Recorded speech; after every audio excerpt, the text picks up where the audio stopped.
So we also saw a very Jack Reacher Halloween.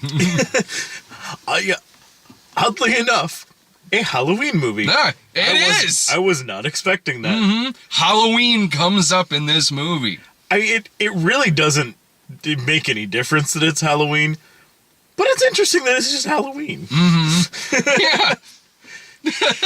I wonder if they shot like different holidays in case like it needed to get pushed back or something like that. It's like this thing's gonna be pushed back. Like, all right, if it's spring, it's Mardi Gras. Yeah. It gets pushed to the middle of the year. We'll call it 4th of July. Like they just got it all set up. Sort of like how like sometimes you'll see like another version of Demolition Man where it's not Taco Bell, it's like Pizza Hut or something. Oh yeah, the European cut. Yeah.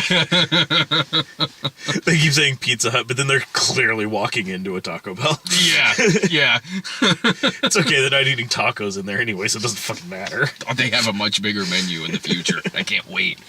No, so we saw, what's the subtitle of this? Never Go Back? I think that's it, right? Jack Reacher, Never Go Back? It was, yeah, Never Go Back. Mm-hmm. It was hard to tell at the beginning because this one did something that I don't know that I've actually seen a movie do. Is that It had an opening credit sequence. it's been a while. Honestly, like, I know I've probably seen other ones recently at some point, but the last movie I can really think that actually had like an opening like credits like that was Predators. I know I've seen some that have had opening credit sequences this year. I can't think of what. But no, it was weird because it started going through like, you know, it's like, oh, a Skydance film, a Tom Cruise production. But it used the same font and spacing and timing and everything for the title and then separate subtitle, but it was just peppered in with the names. So it was like, it's like gets through like the main stuff and then like, you know, like Tom Cruise and then gives it a beat. It's like Jack Reacher. Oh. Gives it a beat. Never Go Back. Gives it a beat. Colby Smulders. It's like, wait, this movie's starring Jack Reacher? Like, like it wasn't like it made like a big deal about the fact like Tom Cruise, like Jack Reacher. Like it didn't like make some big thing about it or anything like that, or you know, just like I don't know, like a subtle thing, like he opens up a door, like it's on the door, and then swings back closed or something. I don't know. Let's incorporate it somehow. No, it was just weird that it was in the same font. You know what? I honestly thought the same thing too. Because at first I didn't realize that they were like, that was they're doing the title. Okay. Yeah, the thought crossed my mind as well, where it was like that was just an odd choice to make. Someone's gonna think there's a guy named Jack Reacher in this movie. It's like that's really coincidental and odd that he's not the lead. It's sort of, if you look at Tom Cruise's like IMDb, Jack Reacher either came out the same year or like right after Oblivion, and his character's name in Oblivion was Jack. So on Jack Reacher on IMDb, it's like Jack Reacher is Reacher, and then it's like Oblivion Jack. So you got Jack Reacher. I like to think it's the same guy. I mean, who's a military man? Yeah. That was when the Reacher novels got sci-fi and weird. In the far-flung future. I thought this movie was entertaining. Yeah, no, I really liked this one. I remember really liking the first one. I did too. And I know that we were just talking about that before we came out, that it's crazy that it's been as long between these as it has been. 4 years, yeah. Like, I would like to see these more often because I really like it, and I like that, because, I mean, I know I've said this on multiple occasions. I'll watch anything that Tom Cruise is in. Same. He can do whatever the fuck he wants to do in his personal life, as long as he keeps doing good movies, I'm fine with it. And this movie's got a lot of Tom Cruise being badass and kicking people's faces in. But yeah, I like this as sort of like a... Like, you know, he'll do something that's like like a higher concept, like sci-fi thing, like Oblivion. Yeah. And then like Mission Impossible. Mm-hmm. Which, you know, very like streamlined and sleek and, you know, gadgetry and stuff like that. It proves that he is a superhero in real life.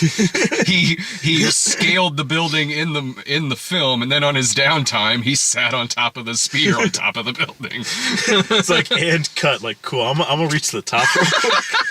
It's like, we're taking like a 15, man, like, reset. Like, it's like, no, I'll be right back. All right. Tom's taking a long lunch. Staying down here on the ground, we're safe. It's like, I'm not even going up there. I'm gonna fucking film this with a drone with a GoPro. Like, fuck you. But you know, like, he does something like that. But then, like, I like the idea of doing this simultaneously as like this Jack Reacher series where it's like, it's more low key. Yeah, than Mission Impossible. It's basically like how you have stuff like talking superheroes, like you have like the Avengers, but then you have like the street level stuff like Luke Cage. Yeah. So it's like totally different feel, but still the same deal. And yeah, like the plot to this could easily like put everybody in suits and Simon Pegg's running around in the background somewhere, and this could have easily have been a Mission Impossible storyline. But yeah, I just like that it's just way more low key, like you said, like just he's popping around from like place to place, like he doesn't have like gadgets and stuff. He just keeps like popping into like corner shops and buying like, it's like, oh, you got like a prepaid burner. Like, yeah, which is maybe why the opening credits is as quiet as it is, because it's not like, it is the exact opposite of the opening credits to a Mission Impossible movie. Exactly. And what is really good about this movie is, I think, a lot of the quieter moments of it, really less than the plot that's going on in it. My favorite parts of this movie was, it's the movie is Jack Reacher is accused of murder. There's people after him. He's got to protect Kobe Smulders. There's people after her too. And then he finds out he might have a daughter. These villains want to kill the teenage daughter as well. So it's the three of them on the run with each other. What I like about this... Basically, if you talk to Jack Reacher, someone will try to kill you. What I like about it is really less like the mystery that they were solving in it. Which I really didn't kind of start putting together till close to the end. It was more so, it was really fun watching these three interact with each other through this film. It was fun seeing, like, cranky-ass Jack Reacher with a teenage, like, possibly daughter. It's like, I don't know what to make of this, but she's really good at sizing up situations, so like, I can't... I'm not disappointed. I'm just mad. Was like his normal reaction. I could tell you're mad. You're looking at me really intense. I'm not mad. I'm not mad. Just tell me what you did. It was hilarious. It was really fun stuff. Like, because I'm not angry. You haven't seen me angry. You've never seen me very upset. That's it was a setup. Fish tank. It was fun seeing, like, the fact that Jack Reacher could literally break any bone in your body in a matter of seconds, be really awkward at talking to, like, teenage girls. Yeah, it's like I don't know how to punch the situation, so I'm just gonna go to bed. Yeah, I am not needed. I'm just gonna sleep this one off. I don't know how to talk to this kid. She's still mad at me for throwing her cell phone out the window. Like, the part where Kobe Smulders and the girl are, like, talking back and forth on the airplane, and Reacher's sitting there trying to sleep next to him, and she's like, so what do you think of Jack? Like, do you have a crush on him or something? She's asking this to Kobe Smulders. You see Reacher just looking grumpy, like, I'm just trying to fucking sleep here. So what's he do? He fucking just kicks 2 people's ass on the plane. Granted, he doesn't just pick 2 random people. No, but would you have put it past him at that point? It's like, this guy just keeps kicking the back of my fucking seat. Like, I gotta go kick the shit out of this guy. Like, no, it's like a couple guys that are tailing them. The 2 guys really just kind of did happen to be sitting there, and he comes up and just punches the guy out, like beats the shit out of the guy in the bathroom. There was still a percentage that they could have been anybody. Maybe, perhaps a small one, but it was there. 'Cause yeah, he basically like, he assumed, like, that was a big assumption. And I mean, okay, like, it's hard to claim that like Reacher, you're just being paranoid or something like that, because he's always right. Everyone is always trying to kill him all the time. Yeah. Like, I don't know how the fuck he ever manages to actually get sleep. The opening shot of the movie is the shot you see in the trailer where he's in the diner and there's just bodies in front of it that he just beat the shit out of before he went into the diner to bust this illegal immigrant slave trading sheriff. I kind of want to see that movie. Yeah, like, I feel like we missed a very important movie at the beginning of this one. So that was fun. That was fun to see. It was good. It's fun to see the interaction with the characters, and it's also fun to just see him kick these people's asses for 2 hours. This is the kind of movie where Jack Reacher says, I'm gonna break both your arms, break both your legs, and your neck, and then he does. And I mean, it's very much one of those, like, I could see this being used in a lesser movie or with a lesser actor, and it's just terrible. But it works in this. It's like, oh man, that is exactly what he's gonna do to this guy. No, so much so, I would have been so disappointed if that wasn't how it ended. They got together, fight for a few minutes, and then he, like, shot in the chest. What? They both fall on the gun, like, oh no, who got it? Jack rolls over. Oh, it was the other guy. It's because he's got that he's got that intense cruise stare where you know he means it. Like, he said it, it's gonna happen. So what made it even better is when he does do that to this guy, the guy's dead, alright? He takes it a step further by just shoving the guy's body off of the rooftop. No reason to.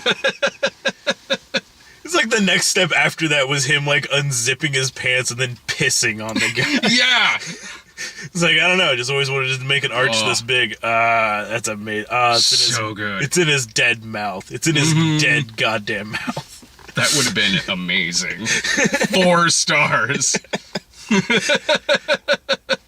That fight with that guy, though, fuck me, that was one of, like, the roughest fights I've seen in a movie. Like just as far as, like, it's like, I mean, they half fell off a building to start the fight. Yeah. And then they're both just completely winded and just every single punch is like, it's like, this is everything I've got left. Blast. Shit, he got back up. And he still breaks the guy's bones. Hell, at the end of this fight, the daughter and Kobe Smulders have to just, like, help carry Reacher away because he's still also got the shit beat out of him. It's like, you jumped off a building, right? He's like, yeah. It's like, that hurt? He's like, yeah. Yeah. Shall we lay you down somewhere? Sure. And it actually ends on this really sweet moment between it's moments like that. I love the Mission Impossible movies. I do. The Mission Impossible movies are just absolutely fantastic entertainment. But it's got moments in it that you wouldn't see in Mission Impossible, because Mission Impossible isn't they're not the same kinds of movies. So this in Ethan Hunt, I mean, as detached from any and everyone around him as Jack Reacher is, like, Ethan Hunt is almost more so, especially after like especially after what happened in like in 3. Yeah, fuck. It's like, you know what? I just don't know people anymore. Yeah, No, this has those extra quiet moments to it, like the end with him and the girl. It actually is a really sweet and touching and very human moment between the two of them. The girl, who, by the way, looks like she's played by 1987 Patricia Arquette. Yeah, like the whole time I'm like she's got like this Arquette kind of feel, or like that one gal, she's on Daredevil and she's on True Blood, Deborah Ann Wool, like kind of looks like, it's like, oh, maybe that's like her younger sister, like name was wildly different, so I doubt. It's like, I don't know, like they got like similar features, like, but like I'm like, yeah, like she looks fucking like somebody. I just It was Patricia Arquette was what was, I was sitting there like that's what was coming out to me, and I was sitting there like thinking the same thing about, like, are they related? Does Patricia Arquette have a daughter who acts? Because that happens a lot of times where like, you see somebody, it's like, oh my god, they look so fucking much like this person. Like, well, the girl on the train with what's her name? Who the first few times I saw the trailer, I thought it was Jennifer Lawrence. It's like, yeah, it's like, but then like sometimes you see stuff like American Horror Story, like the couple seasons of that she's on, Taissa Farmiga. Yeah. And you see her, like, it's like, man, she looks a lot like Vera Farmiga. Oh, okay, they're sisters. Okay. Oh, okay. It's because they are the same person, just she's a time traveler also. Like,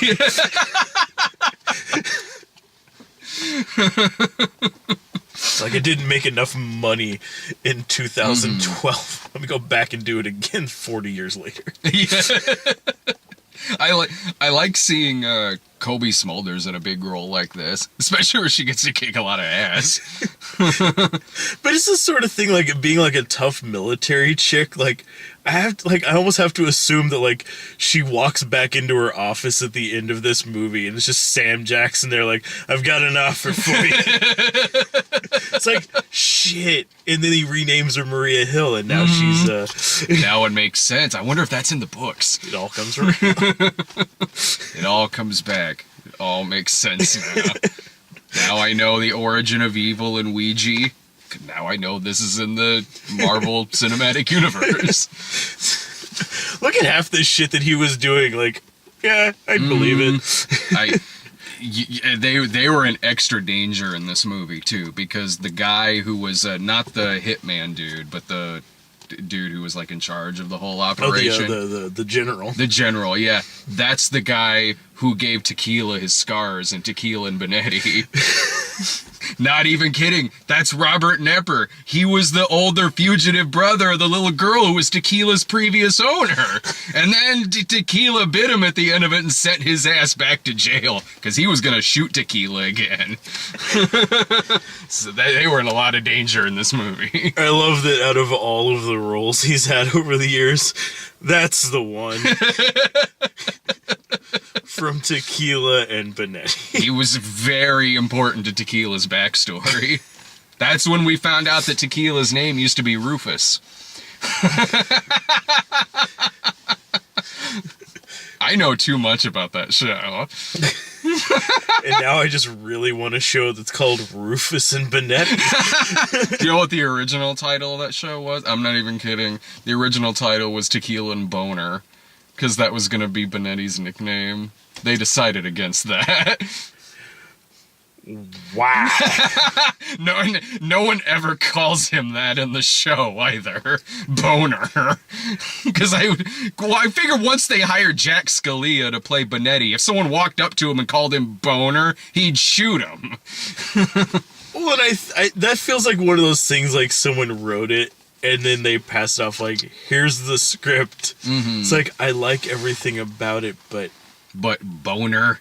You know what that means, right? It's like, yeah, it's his nickname. Yeah, like growing pains, right? You know, it's a Benetti, so they call him Boner. Like, it's like they mispronounce it completely and call him Boner all the time. Instead of Bonetti. It's like, that's an unfortunate nickname, B. yeah, but that's like a dick thing. Like, is it? Oh, be damned. Oh. I'm gonna have to go back to the drawing board on this one.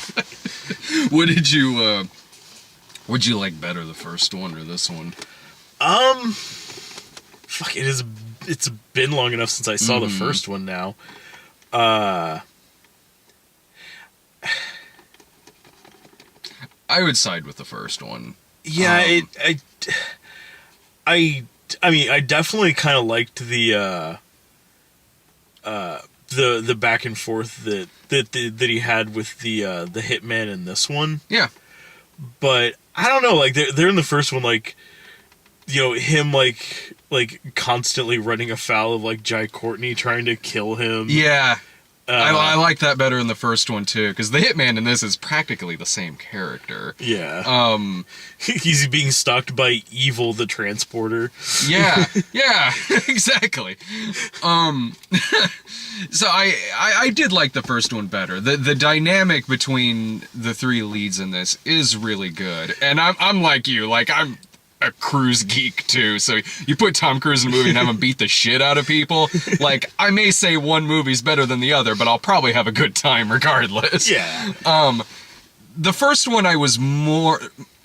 While I love the characters in this movie, our heroes, the first one I was more invested in the actual plot and mystery that was going on. And I think that one did a little bit better job with that part. And I think it honestly did help that, you know, he was operating for the most part on his own. Mm-hmm.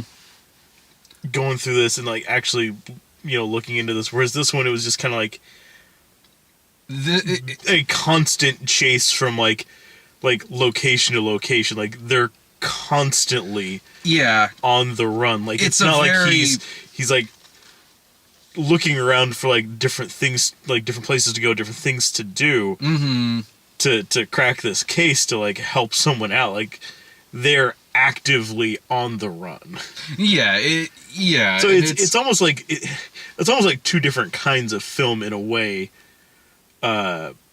Just from that kind of you know, perspective, but yeah, and there's definitely like you said though, like the dynamic between the three leads in this one is really solid, and it really makes like kind of the core of this film, where like that same dynamic just would not have worked in the first one at all. No, there's certainly a lot of heart to this movie. The actual plot itself, involving like the opium and the weapons and stuff, it's very like TV police procedural kind of. Yeah. Hell, they even do some like cheesy kind of black and white flashes like it's NCIS a couple of times. Don't get me wrong, this is a lot better than it's a stupid police procedural, but him like going to his mind palace to like hold on, well, if I came in I'd do it like this, but wait, hold on, a clue, a pencil, smudge marks, okay,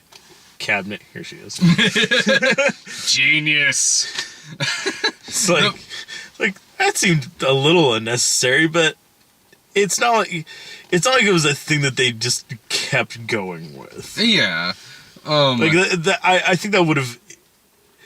I mean, it seemed a little odd, like the couple times that it came up, but I mean, it was really just a couple of times. But yeah, like I said, it's not like he was for the whole movie. No, it always showing how he sizes up. I would have been like, did they do that in the first one?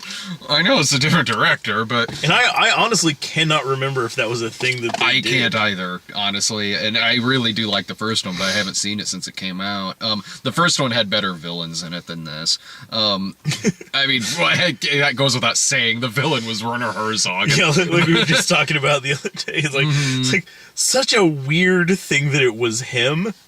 But I'm so glad the first one had killed it. So yeah, the first one had a scene where he was going to force a guy to bite his own fingers off. This movie really doesn't have a villain that even matches that, which is unfortunate. The first one had better villains in it. The first one also had. The action in this movie is good. It is. It looks good. The fight at the end is really good. there's not really anything that kind of matches like a lot of the sniper work from the first one or that car chase from the first movie. But what is in this film still works. It's still entertaining. But yeah, and I like that it didn't try to do the thing that a lot of action sequels kind of do in making the same movie over but with new characters. Yeah, and this isn't... Because, like, each of the Bourne movies having their own different, but always having a chase scene. Mm-hmm. Because they have to have a chase scene. Mm-hmm. And, yeah, I like the, like, you know, yeah, there wasn't, like, a big crazy car chase in this one, but this wasn't really that kind of movie. It would have felt weird. Well, no, I just mean in the sense that there's not... I'm not saying... But yeah, like, there's as far as, like, that scene. Yeah, that's what I mean. Like that, like I don't expect it to do literally the same thing again. I just mean like, yeah, exactly that. Like there's not like that one sequence that like really stands out to where like, oh damn, that was like, with the car chase of the first one, it was like, that was really cool. That was like an old school like 70s style car chase in a movie. This movie doesn't, while the action and it's fun, it's because it's fun to see him kick these people's ass, and the fight scene at the end is really good. There wasn't anything that really jumped out at me like that, like some of the sequences in the first one did. But this isn't. But like, this is a good movie. This isn't like okay, for the first one I probably prefer over this one, but this isn't like Die Hard 5. It's not. Yeah. I'm still recommending this movie. And though any gripe I have about it is minor because it is entertaining. But yeah, I feel like if there was one thing that I would have liked slightly different is just the story stuff that kind of went with and the resolution for like the whole thing with like Colby Smulders, because like it kind of felt like that. It felt like that plotline kind of ran out of steam once it got to the and now we're being chased by some like crazy like professional hitman. Uh-huh. Because they kept like touching on it throughout. Are you talking about them like hooking up? Well, no, I mean as far as like her like it's like, oh, like my men were killed and like finding like the information about like what they knew and like tracking it back to this company, like that all seemed immensely secondary. Mm-hmm. And I don't know if maybe it was just reduced for like either studio notes or just editing for time, but I think it was. It felt like it led with that being like the central point of what's going on, and then it became less about that and more about like him trying to like, you know, him and her now working as partners to keep the girl safe. Yeah, I think that more probably could have been added, at least to like maybe the first act of this movie, because like it's thrown into her predicament pretty fast, like right after the opening credits. And honestly, I'm sure a lot of it was probably cut for time. This movie is like exactly 2 hours, which is usually what that screams to me, is like there was stuff that was cut for time.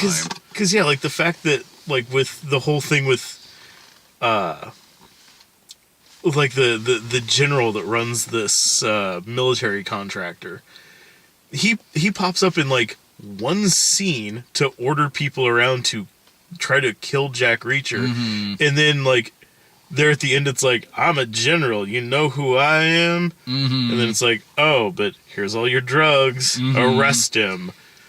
Damn. It'd be like the like if like Lethal Weapon 2. Yeah. If you know, I forget what the fuck his position was, but the South African guy like running the whole shit. Oh, Joss Ackland. Like if he was in like one scene early on to show you like, oh, he's with these guys, but only he comes in halfway through the movie for one scene and then shows up at the end for his whole big like diplomatic immunity. Yeah. It's like, okay. I thought the same thing. And then the movie, then after he dies, the movie goes on for 20 more minutes. Yeah. Like he dies and then like the next 20 minutes is like Riggs chasing the guy who killed his wife, instead of it all just being kind of in the same sequence. Because for the tent pole of the story, making it sound like it's supposed to be about, bringing that whole matter to light and everything, like it just felt really tacked on when they're like, it's like, show up and it's like, oh, here's this going on, and that's all done, put a bow on that, and then leave. It's like, at that point, like, if you reduced his, I mean,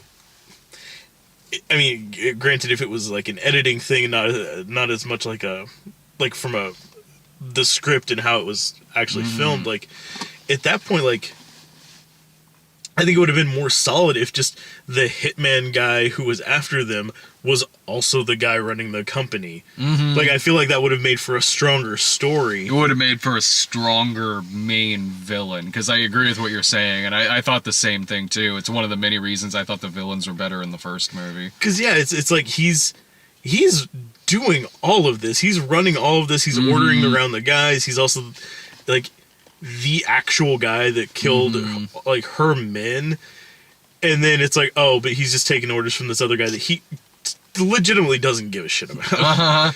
Yeah, he literally says that at the end. He's like, Tom your boss Cruise is caught. He's like, I don't care. I'm gonna kill your daughter. Like, I don't know. It didn't. It felt like that could have made it a little bit stronger, or if they gave him Robert Kemper, if they gave him more to do, because it just I don't know, it was just odd that like and suddenly I'm the guy behind it. It's like, cool, you're under arrest for what it's worth, I guess. But the most important thing is that it ties into Tequila and Benetti, which I feel is just easily made that character worth having there. God damn it. Just like I had to see Barbershop 3 for the one line that Brad Sanders had. As bartender. Coming right up. I know that voice. That's tequila. It's like, no, he just ordered whiskey. No, I mean the dog. Brad, you're yelling. Any final thoughts about the movie? If there are only 2 Halloween movies that you go see this week, make sure Jack Reacher's one of them. No, I exactly. Well, we haven't seen the other one yet. I mean, we don't know which one will be the superior Halloween movie. I can tell you which one will get the most hits.